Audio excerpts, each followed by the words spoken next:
नमस्कार फ्रेंड्स, मेरा नाम है डॉक्टर संकल्प पांडे। मैं सीनियर आर्थ्रोस्कोपिक सर्जन हूँ। एक बहुत ही कॉमन कंप्लेंट पेशेंट्स लेके आते हैं हमारे पास कि भैया कंधे में दर्द है।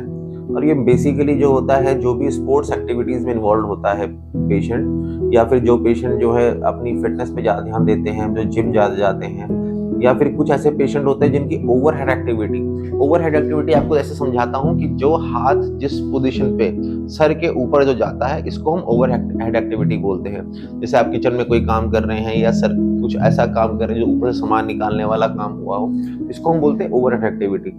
जो भी स्पोर्ट्स या जो भी पेशेंट ऐसे होते हैं जिनको ओवरहेड एक्टिविटी ज़्यादा करनी पड़ती है, ऐसे पेशेंट्स के अंदर काफ़ी सारी कंप्लेंट आती है कि शोल्डर में दर्द होना शुरू हो जाता है या शोल्डर में पेन होता है। ये पेशेंट्स पूछते हैं डॉक्टर साहब ऐसा क्यों हो रहा है। फ्रेंड्स, इसका एक बहुत ही कॉमन रीज़न होता है, उसे हम कहते हैं स्लैप टियर। अब आपको समझना पड़ेगा स्लैप का मतलब क्या होता है। सबसे पहले शब्द को तोड़ते हैं, SLAP। स्लैप का मतलब थप्पड़ मारना नहीं हुआ। स्लैप का मतलब हुआ superior labrum anterior to posterior tear. अब इसका मतलब क्या हुआ, सबसे पहले तो हमें समझना पड़ेगा लेब्रम होता क्या है। लेब्रम एक तरीके का फ्रेंड्स ग्लिनॉइड जो बोन होती है उसके चारों तरफ लगी हुई एक झिल्ली होती है। जो हमारा शोल्डर जॉइंट होता है या कंधे का जोड़ होता है वो बॉल एंड सॉकेट जॉइंट होता है। बॉल मतलब ये हमारे हाथ की जो हड्डी होती है बॉल की तरह होती है। जो शोल्डर का ब्लेड होता है या जो कंधा होता है वो बेसिकली सॉकेट की तरह होता है। अब ये जो बॉल होती है शोल्डर के अंदर रोटेट करती है, इसको हम बोलते हैं बॉल एंड सॉकेट जॉइंट। लेकिन जो ये सॉकेट होता है कंधे का, ये इतना ज्यादा कर्व्ड नहीं होता या इतना गोलाकार नहीं होता, ये थोड़ा सा फ्लैट होता है। तो इसको गोलाकार बनाने के लिए चारों तरफ एक झिल्ली होती है जिसको हम लेब्रम बोलते हैं। तो अब इस लेब्रम का रोल क्या हो गया। लेब्रम दो तरीके का रोल निभाती है। सबसे पहला रोल लेब्रम का ये होता है कि वो इस सॉकेट को थोड़ा सा डीप बनाएगी ताकि जॉइंट स्टेबल रहे, या जो ये आप बाहां की हड्डी है जिसको हम ह्यूमरस बोलते हैं वो सॉकेट के अंदर, मतलब जो बॉल जो है वो सॉकेट अंदर स्टेबल रहे या जॉइंट में स्टेबिलिटी रहे। दूसरा ये काम करती है कुशन ताकि जहाँ झटके ना लगे, जहाँ की दिक्कत ना आए। लेकिन लेब्रम जो होती है इसके काम के करने के साथ साथ एक अटैचमेंट भी होती है जिसके ऊपर बाइसेप्स का टेंडन या जो मेन मसल बाइसेप्स, जो भी जिम गोयर है वो सब के सब जानते हैं कि बाइसेप्स तो हर कोई जानता है।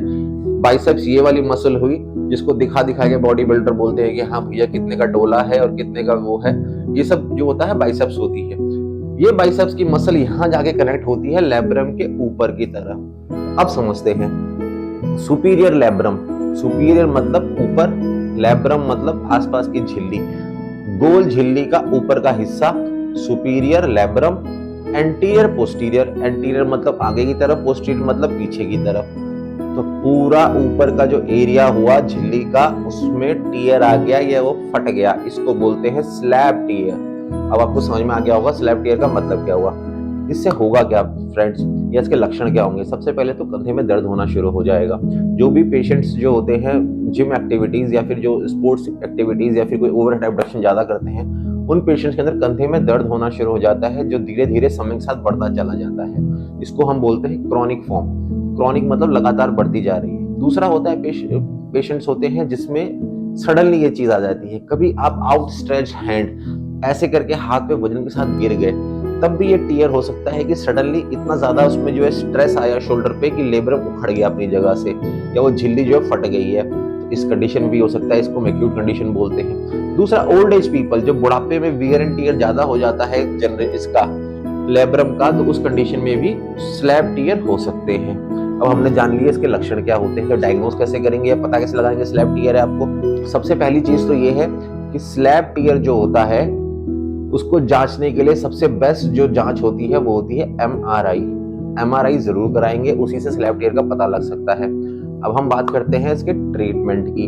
तो फ्रेंड्स, इसका ट्रीटमेंट बहुत सारी चीजों पर डिपेंड करता है। सबसे पहली चीज होती है एज, दूसरी चीज होती है टियर किस तरीके का है, कहाँ पे लोकेटेड है और उसका टाइप क्या है। ठीक है फ्रेंड्स, एज जो ओल्डर पेशेंट्स होते हैं जिसमें ये क्रॉनिक टियर होता है उसमें हम मोस्ट प्रोबेबली कंजर्वेटिव ट्रीटमेंट रखते हैं। कंजर्वेटिव मतलब नॉन सर्जिकल ट्रीटमेंट की तरफ जाते हैं। एज छोटी होती है तो हम सर्जिकल की तरफ ज्यादा जाते हैं। जितनी ज्यादा एक्टिविटी पेशेंट्स की ज्यादा होती है या फिर जो है पेशेंट जो है जिम गोयर है या फिर स्पोर्ट्स एक्टिविटी में इन्वॉल्व है, उन कंडीशंस में भी सर्जरी की तरफ ज्यादा जाया जाता है। समझने की बात ये है, एक हम मोटा मोटा अगर हिसाब लगाएं तो मोटी मोटी बता देता हूँ आपको। 40 से अगर आप छोटी उम्र के हैं तो स्लैब रिपेयर की तरफ हम जाएंगे। स्लैब रिपेयर मतलब हम सर्जरी करके स्लैब टियर को वापस जोड़ने की कोशिश करेंगे, उसका रिपेयर करने की कोशिश करेंगे। इसको करने के लिए आर्थ्रोस्कोपिक सर्जरी की जाती है, मतलब दूरबीन से या लेजर से सर्जरी की जाती है शोल्डर की। इसमें जो होता है नॉटलेस सूचर एंकर का प्रयोग किया जाता है, सूचर टेप के साथ। नॉटलेस, इस पे नॉट नहीं लगती, ये बहुत जरूरी बात है। बिल्कुल एडवांस टेक्नोलॉजी की बात कर रहा हूँ, सबसे लेटेस्ट टेक्नोलॉजी की बात कर रहा हूँ। एडवांस टेक्नोलॉजी में नॉटलेस सूचर एंकर ये यूज किए जाते हैं सूचर टेप के साथ, जो आर्थ्रोस्कोपी के लिए यूज होती है। आर्थ्रोस्कोपी मतलब दूरबीन के द्वारा इनका ऑपरेशन किया जाता है। 40 से नीचे जाएंगे सर्जरी की तरफ, मतलब स्लैब रिपेयर की तरफ ज्यादा सोचेंगे। 40 की एज के बाद अगर हम सोचेंगे तो डिपेंड करेगा टाइप क्या है। पहले ही बोला था टाइप क्या है, टाइप पे डिपेंड करता है। या तो हम आर्थ्रोस्कोपिक डिब्राइडमेंट मतलब दूरबीन के द्वारा जो फटा हुआ एरिया है उसको डिब्राइड कर देंगे या काट के फेंक देंगे, और बाइसेप्स की टीनोडिसिस कर देंगे। बाइसेप्स को अपने जो एंकर है, जो बाइसेप्स जो मतलब वहां की मसल का टेंडन ऊपर जाके जोड़ रहा था, उसको हम जाके टीनोडिसिस कर देंगे या कहीं जाके हड्डी पे जोड़ देंगे। तो ये हुए फ्रेंड्स सर्जिकल ट्रीटमेंट। तो आप पूछेंगे आपने तो बता दिया सर्जिकल ट्रीटमेंट है, नॉन सर्जिकल ट्रीटमेंट नहीं होता क्या? होता है फ्रेंड्स, नॉन सर्जिकल ट्रीटमेंट भी होता है। नॉन सर्जिकल ट्रीटमेंट जो होता है उसमें रेस्ट, आइस या गर्म ठंडे पानी की सिकाई, और साथ में जो है 2-3 हफ्ते का रेस्ट हो जाए, उसके बाद से फिजियोथेरेपी शुरू करते हैं और पेन किलर्स। यही इसका जो है मेन स्टे रहता है नॉन सर्जिकल ट्रीटमेंट का या बिना सर्जरी के ट्रीटमेंट। कुछ कंडीशंस में इंजेक्शन देने से भी फायदा होता है। इंजेक्शन 2 तरीके के हैं, स्टेरॉइड और ऑर्थोबायोलॉजिक्स। इन दोनों से भी फायदा हो सकता है पेशेंट को। ट्रीटमेंट लेकिन नॉन सर्जिकल जो होता है वो बहुत लंबा चलता है, 4 महीने से लेके साल भर तक चलता है। साल भर तक हो सकता है रिकवरी करने में प्रॉपर में पूरा टाइम लग जाए। अब आप पूछेंगे सर्जिकल में कितना टाइम लगेगा? सर्जिकल में फ्रेंड्स जो है 3 से 4 महीने का ट्रीटमेंट, तो उसमें भी टाइम लगना ही लगना है सर्जिकल ऑप्शंस में भी। तो अब आप ये पूछेंगे कि क्या मैं इसके बाद जो है प्रॉपरली वापस स्पोर्ट्स खेलने जा सकता हूँ? फ्रेंड्स ये डिपेंड करेगा आपकी एज पे, आपके टाइप पे, और सबसे बड़ी बात कि टियर कितना था या फटा हुआ कितना था। क्या ये जो स्लैब टियर है या जो कंधे का दर्द है, अगर मैं इसका कोई भी इलाज ना कराऊं तो ये आगे बढ़ सकता है? हाँ फ्रेंड्स, ये क्रॉनिक कंडीशन में जा सकता है, धीरे धीरे बढ़ता जाएगा, टियर ज्यादा हो जाएगा, उसकी वजह से प्रॉब्लम भी आ सकती है। कोई भी आपका फ्रेंड जो कंधे के दर्द से परेशान हो या कंधे में जिसको स्लैब टियर हुआ है, उसको हमारी वीडियो जरूर शेयर करिए, इस वीडियो को लाइक करिए, हमारे चैनल को सब्सक्राइब करिए, और कमेंट सेक्शन पे आपका कोई भी सवाल है तो उसके बारे में हमें जरूर बताएं। Thank you.